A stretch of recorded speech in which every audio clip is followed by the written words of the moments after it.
বাংলায় যদি এরকম ভাবে প্রত্যেক কাজ করছে তাদের চাকরিটা স্থায়ীকরণ হতে হবে, সেই কথা ভেবে এবং তাদের কথা ভেবে বাজেটে তিনি তার সমাধান চেষ্টা করবেন এবং আওতায় অধীনে আসতে পারে এই ব্যাপারে আমরা যথেষ্ট তৎপরতার সঙ্গে আমরা মাননীয় মন্ত্রী এবং সরকারের কাছে দৃষ্টি আকর্ষণ করব।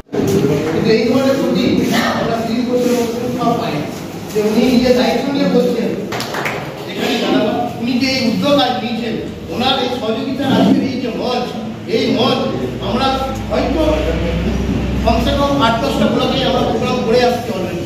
তা আমার জীবনের অভিজ্ঞতায় এই ধরনের প্রোগ্রাম আমরা আজকে করতে পারলাম, আমি নিজেকে খুব আনন্দিত মনে করছি। পৌঁছে দেওয়ার লক্ষ্য নিয়েছে রাজ্য সরকার, রাজ্যের মুখ্যমন্ত্রী মাননীয় মমতা বন্দ্যোপাধ্যায়। তখন আপনাদের দায়িত্ব সব থেকে বেশি, কারণ জল যখন আপনি চালু করবেন একটা সুইচের মাধ্যমে, তখন আপনার উপর দায়িত্ব কিন্তু সেই এলাকার সমস্ত মানুষ জল পাচ্ছে এইটা মাথায় রাখতে হবে। যখন লোডশেডিং হয়ে যাচ্ছে, অটোমেটিক সুইচ বন্ধ হয়ে গেল, আপনি অন্য জায়গায় চলে গেলেন, আপনি অন্য মনস্ক থাকলেন, জল কিন্তু চলছে না, এটা আপনাদেরকে ভাবতে হবে। আপনাদেরকে খেয়াল রাখতে হবে যেটুকু সময় জল চালানোর দরকার সেটুকু আপনারা জল চালাবেন, যেটুকু জল চালানোর দরকার নাই সেটুকু চালানোর দরকার নাই, এটা আমাদেরকে মাথায় রাখতে হবে। সবসময় আপনাদেরকে নিয়ম নীতির মধ্যে থাকতে হবে, সংগঠন করতে হবে। এমপ্লয়িজের প্রথমে মেম্বার হন, আপনারা মেম্বার হওয়ার পর সুমন ব্যানার্জি মহাশয়ের সঙ্গে যোগাযোগ রাখুন, কি কাজ করলে ভালো হবে, কোন কোন জিনিসগুলো আপনাদেরকে সংগঠনের ক্ষেত্রে এগিয়ে নিয়ে যেতে সহযোগিতা করবে, ইএসআই পিএফ যেগুলো জিনিসগুলো আপনাদের সংগঠনের পক্ষ থেকে বলে দেওয়া হবে, সেই জিনিসগুলো আপনারা তড়িঘড়ি করতে হবে, ফেলে রাখা যাবে না। কারণ আপনারা যে সময়ের জন্য নির্ধারিত 60 বছর বয়সের মধ্যে আপনাদের চাকরি, সেই চাকরির জন্য আপনাদের চাকরিটা কিভাবে স্থায়িত্ব হবে সেটা আপনাদেরকে লক্ষ্য রাখতে হবে। আপনাদের সংসার আছে, তা আমি বলবো এই জিনিসগুলো গুরুত্ব সহকারে ডকুমেন্টেশন আপনাদেরকে মেনটেন করতে হবে। কি কি ডকুমেন্টস লাগবে সেগুলো আপনাদের এমপ্লয়িজ অ্যাসোসিয়েশন আপনাদেরকে বলে দেবে, সেই জিনিসগুলো মাথায় রাখতে হবে।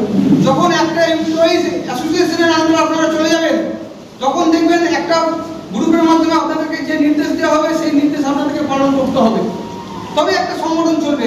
আপনাদেরকে নিয়ে সংগঠন, তাহলে সংগঠন যদি শক্তিশালী করতে হয় তাহলে আপনাদেরকে অ্যাক্টিভিটিস বাড়াতে হবে, বিভিন্ন প্রোগ্রামে যেতে হবে, অঞ্চল বিশেষ বা ব্লক বিশেষে আপনাদেরকে প্রোগ্রামে অ্যাটেন্ড করতে হবে। আমি যাব না, আমার কাজ আছে, এরকম করলে কিন্তু সংগঠন করা যাবে না। আজকে বর্তমান 2 নম্বর ব্লক পিএইচির পাম্প অপারেটর এবং ভাল্ভ অপারেটর এমপ্লয়িজ ইউনিয়নের আজকে বর্ধিত সভা আজকে আমাদের সোনারতলী বিয়েবাড়িতে অনুষ্ঠিত হলো। এখানে উপস্থিত আমার পঞ্চায়েত সমিতির সহসভাপতি তথা আমার ব্লকের সাধারণ সম্পাদক দেবদীপ রায়, যুব সহসভাপতি মোহাম্মদ হাবিব, আমার সংখ্যালঘু সেলের সভাপতি আমাদের শরীফুল মণ্ডল এবং আমার জেলার সাধারণ সম্পাদক আমাদের পিএইচি আমাদের মনমতো মল্লিক আছেন, আমাদের রাজ্য কমিটির সহসভাপতি আমাদের মোহাম্মদ শফিক সাহেব। এছাড়াও আমাদের এই ব্লকের সমস্ত ভাল্ভ অপারেটর, পাম্প অপারেটর ভাইরা, সব ভাইরা বোনেরা এখানে উপস্থিত আছে। আজকে সাংগঠনিকভাবে এখানে আলোচনা হলো, আমাদের ব্লকে এটা প্রথম সাংগঠনিক সভা হলো। আমাদের যে জল এমনই একটা জিনিস যেটা বন্ধ করে তো কোনো কাজ করা যায় না, তাই ভাল্ভ এবং পাম্প অপারেটরকে তাদেরকে অর্ধেক কর্মচারী যারা তাদেরকে দায়িত্ব দিয়ে সেখানে যে মিটিং হচ্ছে, এখানে হাফ আছে আমাদের ব্লকে, তো স্বভাবতই তাদের বিভিন্ন দাবি দেওয়া নিয়ে আমাদের এখানে বিশেষ আলোচনা হলো। দুটো বিষয়ের উপরে মূল্যে আলোচনা হয়েছে, যেটা হচ্ছে বেতন বৃদ্ধি এবং স্থায়ীকরণ 60 বছর পর্যন্ত, যাতে যারা চাকরি করতে পারে ফ্যামিলিগুলো। এবং আমরা আশাবাদী মাননীয় মুখ্যমন্ত্রী এটাতে যথেষ্ট তিনি উদ্দীপ আছেন এবং আগামী বছর বাজেট পেশ যখন হবেন তখন আমরা আশা করি তারা আমাদের জন্য, আমাদের পিএইচি ভাই বোনদের জন্য তিনি চিন্তাভাবনা করবেন এবং তারা যেভাবে নিষ্ঠার সঙ্গে কাজ করছে জলই জীবন এই জলস্বপ্ন প্রকল্পের মাধ্যমে তারা সুন্দরভাবে আমাদের ব্লকে তারা জল, পরিশোধীয় পানীয় জল পৌঁছে দিচ্ছে। মাননীয় মুখ্যমন্ত্রীর যে প্রতিজ্ঞা যে 2025 সালের মধ্যে প্রত্যেকটা বাড়ি বাড়িতে পিএইচি পৌঁছে দেবে এবং ভাইরা অত্যন্ত সুন্দরভাবে তারা কিন্তু নিষ্ঠার সঙ্গে কাজ করছেন। আজকে তাদের নিয়ে এইটুকু আলোচনা হলো এবং আগামী দিনে আরও বড় করে আমাদের এখানে আলোচনা হবে। আজকে প্রোগ্রাম ছিল পশ্চিমবঙ্গ পিএইচি পাম্প এবং ভাল্ভ এমপ্লয়িজ অ্যাসোসিয়েশনের একটা 2 নম্বর ব্লকের একটা কর্মী সভা ছিল।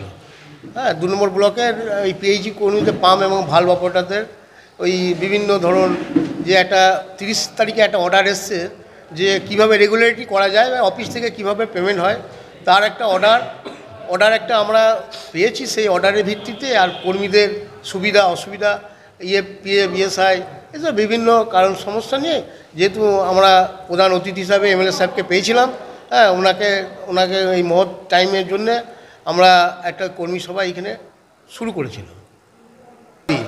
আমাদের মূল দাবি ছিল আমাদের অফিস থেকে বেতন দিতে হবে, মানে যেটা আমাদের দীর্ঘদিনের দাবি সমকাজে সম বেতন দেয়া, যে তার মধ্যে একটা ধারাবাহিকতা রেগুলারিটি একটা যে অফিস থেকে পেমেন্ট দিলে একটা জায়গায় যে কী ধরনের আওতায় আনা যাবে সেরকম মূল বিষয় আমাদের বেতন বৃদ্ধির জন্য আমাদের মূল দাবি ছিল। এখানে আমাদের কর্মী আছে প্রায় 2 নম্বর ব্লকের প্রায় 200-র উপর কর্মী আছে। এবার প্রত্যেকেই ওই পাম্প চালানো বা করার জন্য বিভিন্ন জনকে সাইডে রেখে 2 জনকে রেখে 1 জন করে এসছে, যার জন্য সংখ্যা একটু কমই ছিল, 87 জন ছিল এখানে। হ্যাঁ মোহাম্মদ শফিক, হ্যাঁ পশ্চিমবঙ্গ পিএইচি পাম্প এবং ভালভ এমপ্লয়ি অ্যাসোসিয়েশনের জেলার সভাপতি।